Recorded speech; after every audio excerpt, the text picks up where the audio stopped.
Hello students, मैं Vineet Kumar Pathak chemistry classes में आप सभी का स्वागत करता हूं। आज हम लोग सॉलिड स्टेट का अध्ययन करेंगे।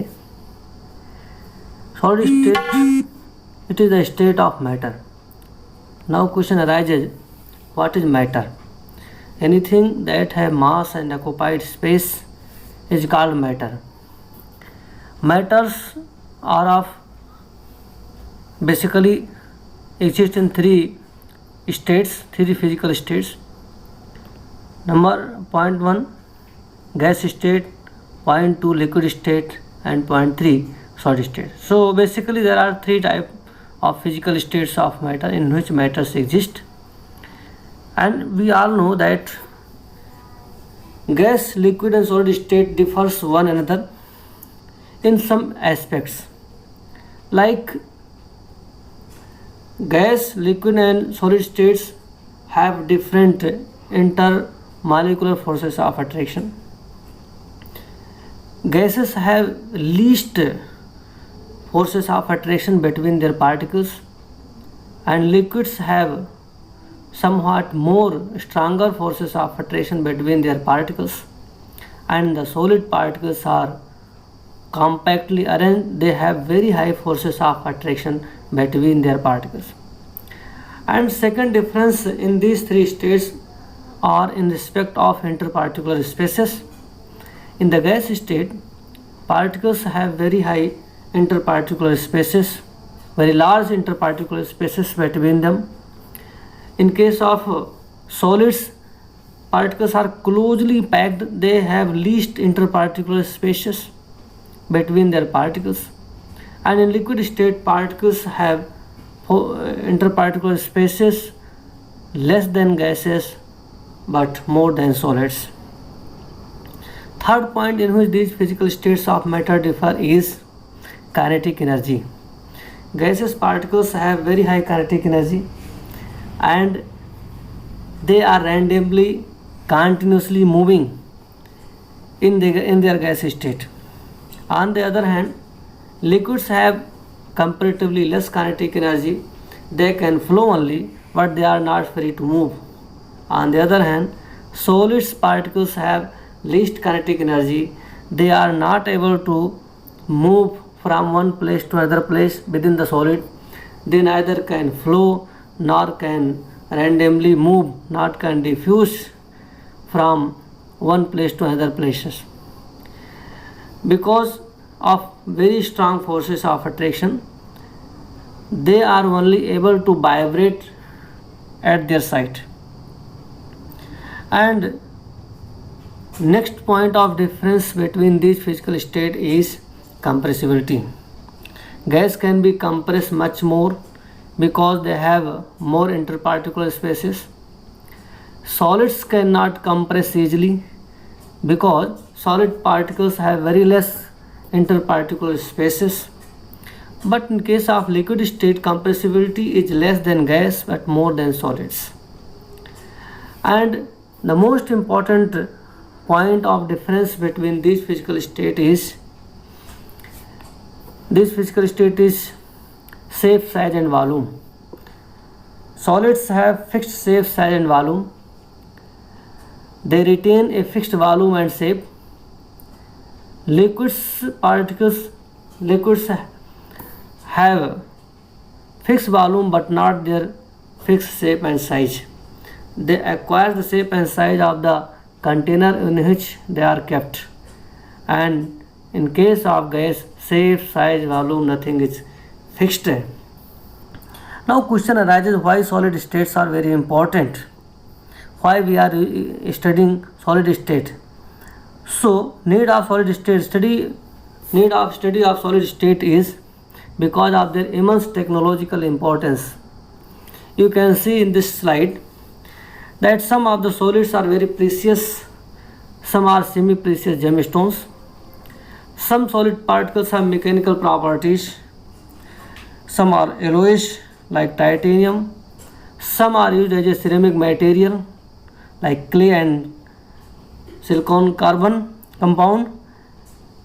Some are used as a cement, some are used as a lubricants like graphite, some are used as a abrasive like diamond. Some of the solid materials have electrical properties. They are good conductors like copper and silver. Some are used as a semiconductor. Some are used as a superconductors.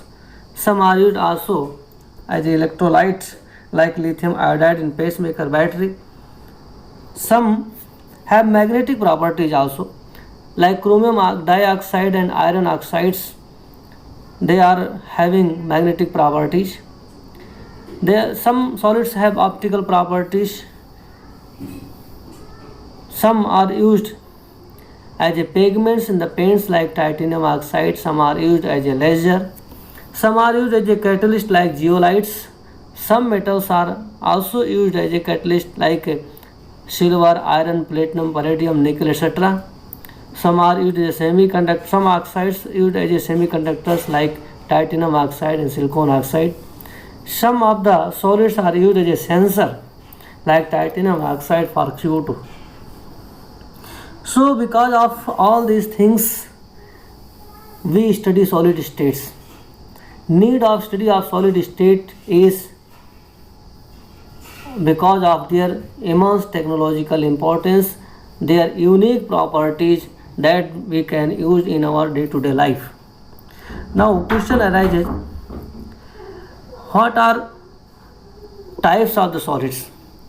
Basically solids have been classified into two categories. Number one is amorphous solid and number two is crystalline solid. Amorphous solids are those solids in which particles are not regularly arranged, not perfectly arranged. They have short range of orders. Up to some extent they are orderly arranged and then after they get disordered. For example, glasses. Amorphous solids whenever crushed into powder, then they form powder form just like talcum powder and just like a chalk powder. So whenever they are crushed, their powders are just like a chalk powders. And this is because of non-orderly arranged, non-perfectly arranged sequence of their particles in the solid. On the other hand, second one is crystalline solid. In the crystalline solids, particles are compactly arranged, perfectly arranged, regularly arranged. They have long range of orders. And whenever they are converted into powder, then we will get crystals. We will get crystals like the crystals of sugar and like the crystals of the salt NaCl. They will never form the powder like substance on crushing. They will not form powder like chalk powder whenever they are crushed and converted into powdered form. Crystalline solids whenever cut by any tools, then they will give rise shining smooth surfaces. Like if we cut the copper metal, aluminum metal wire, then we will get smooth surfaces, smooth cutting surfaces. Crystalline solids have sharp melting points and boiling point. At a particular point of temperature, they get immediately melt, and they have been classified into four categories. Number one, metallic crystalline solid. Number two, covalent crystalline solid. Number three, ionic crystalline solid. And number four, molecular crystalline solid. These four types depends upon forces of attraction between their particles. Particles of solids are also called mass point. They are called crystalline. They are called constituent particle. They are called mass point, and sometimes they are called only points. Sometimes constituent particles of solids are also referred as sphere. So next we will study. Now particles of solids are arranged in a compact manner. That compact arrangement of particles of solids is called packing. Packings in the solids are of three types: packing in one dimension, packing in two dimensions, and packing in three dimensions. When they get packed into their solids, then they give rise to small units in the three-dimensional space. These small units in the three-dimensional space sometimes referred as unit cells. So we will study all these things in the next slide. You see here, Understanding crystalline material. Understanding packing. Basically, it has been observed that particles of solids are arranged in a two way. First one is square close packing. It has been found that if the particles of solids are perfectly aligned vertically as well as horizontally, then they give rise to square close packing. This square word comes from the point that whenever we select in this type of packing any sphere, any mass point, and connect the centers of its neighbors like this, then we will get a square. Whenever we connect the centers of the nearest neighbor of any selected sphere in a square close packing, then we will get a square, and because of that this type of packing is known as square close packing. On the other hand, in case of hexagonal close packing, packing is in such a way so that the particles of one layer are not perfectly aligned vertically as well as horizontally. The particles of second layer comes in the depression of the first layer. In this type of arrangement, if we select any sphere, any constituent particle, and connect the centers of its neighbors, then we will get hexagon like this. So whenever we connect the centers of nearest neighbor of any selected sphere in this type of packing, then we will get hexagon. And due to this hexagon arrangement of its neighbor, this packing is called hexagonal close packing. Now, question arises, what we refer these nearest neighbors, they play very important role in the packing. So the term used for referring the nearest neighbor of any selected constant particle of square close packing and hexagonal close packing is called coordination number. Here coordination number, you see here coordination number is written here. Coordination number is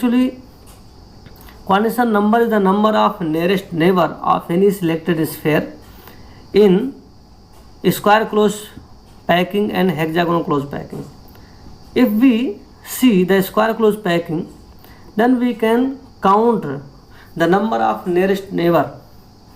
In this case, if we count the number of nearest neighbor, you will find that around this selected sphere there are 4 nearest neighbor, 1, 2, 3 and 4. So we can say coordination number in case of square close packing is 4. So coordination number we can define as the number of nearest neighbor. In this type of packing, number of nearest neighbor is 4. Therefore, coordination number of square close packing is 4. Now, what is the coordination number of hexagonal close packing? Here, in the same way, we can count.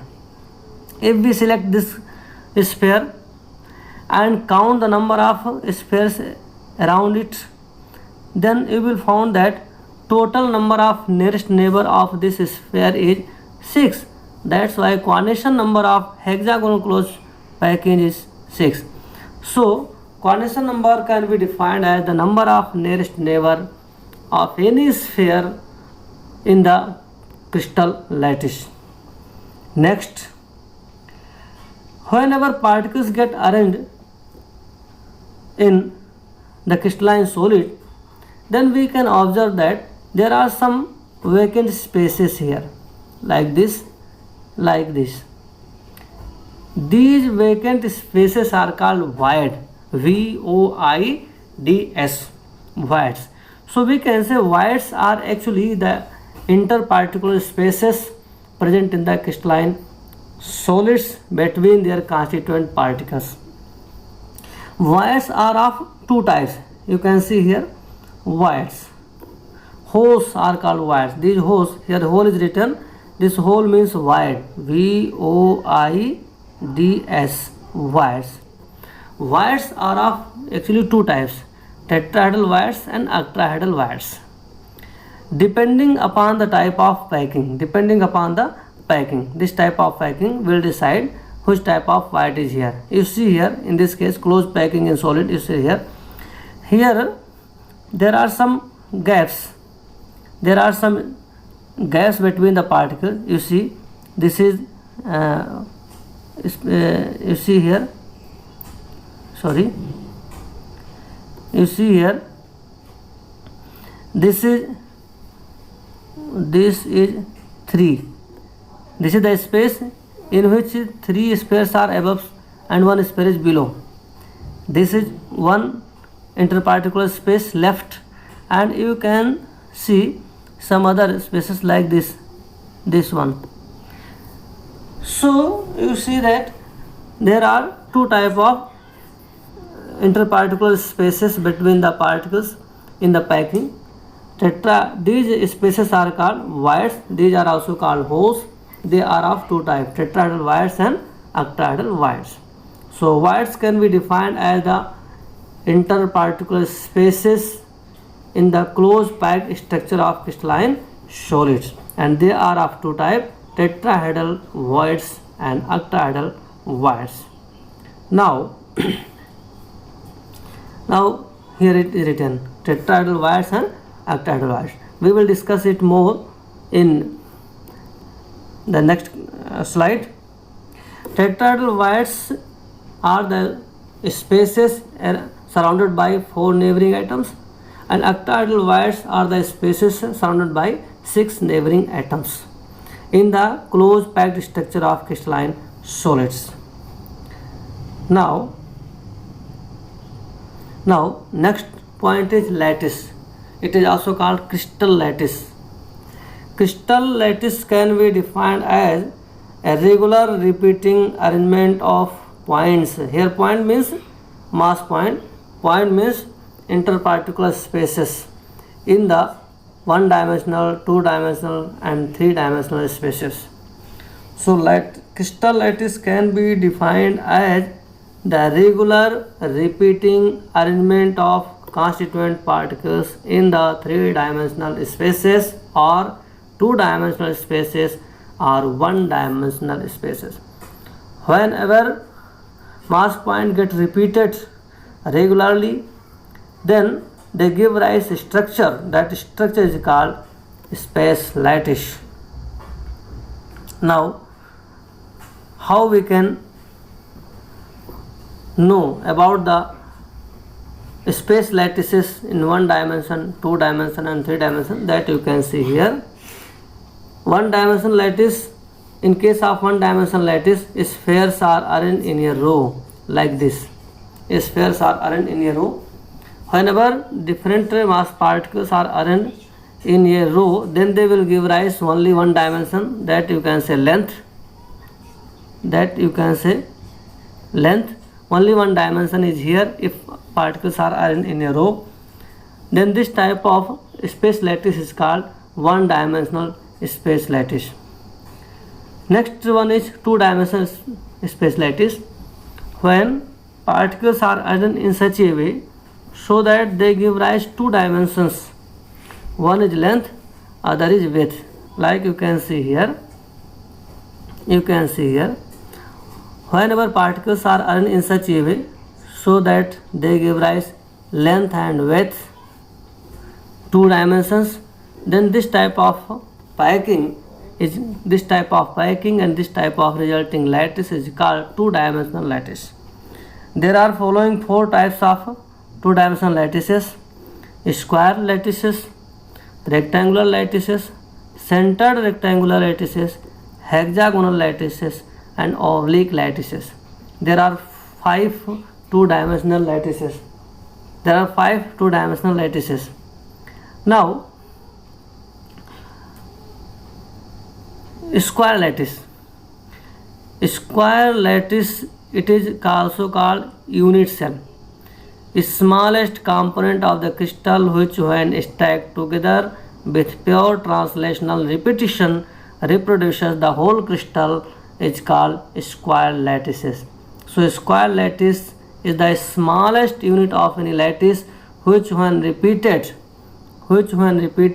to give rise whole crystal lattice, then this type of smallest unit is called unit cell. You can see here, this is one square, this is one square, this is another square, this is another square. So many squares are repeated here, then they give rise whole structure. So this small units, these small units are called unit cells. So unit cells are nothing, these are the smallest unit of a lattice which on repetition give rise whole crystal. Like this you can say. To describe two-dimensional unit cell, need to specify edge length A and B and edge angles between them. Unit cells have two very important parameters. Any unit cells have two important parameters. Suppose this is the unit cell, then in this unit cell there will be sides, you can say A and B, and there will be some angles like this. A and B, these are also called edge length, and these angles like alpha, beta, these are called edge angles. So every unit cells have two parameters, one is called edge length and other is called edge angle. Edge lengths are written as A, B, C, and edge angles are written as alpha, beta and gamma. That you can see here in this case. In case of square, edge lengths are A1, A2 and edge angles will be 90 degree. Edge angle is written here by gamma. In case of hexagonal, A1 and A2 both sides are equal and edge angle is equal to 120 degree. In case of rectangular, edge lengths are not, A1 and A2 both are not equivalent, but edge angle will be 90 degree. In case of centered rectangular, both sides are not equal, A1 is not equal to A2, but edge angle gamma will be equal to 90 degree. In case of oblique, A1 is not equal to A2 and edge angle will be equal to either 90 degree or 120 degree. P means primitive unit cells, NP means non-primitive or centered unit cells. In case of centered unit cell, some mass points are in the center of unit cell, and in case of primitive unit cell, there will be no particle in the center, every particles will be on the corners. So whenever mass points constituent particles are present at corner only, then they are known as primitive unit cell, otherwise they are known as centered unit cell. So you can say unit cells can be classified into two categories. Number one, primitive unit cell, and number two, centered unit cell.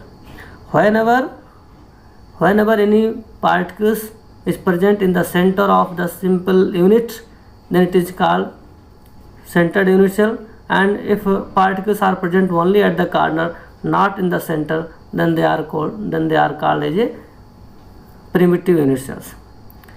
Now Bravais lattices. Question arises, what is Bravais lattices? Bravais lattices are the three-dimensional close packing structures.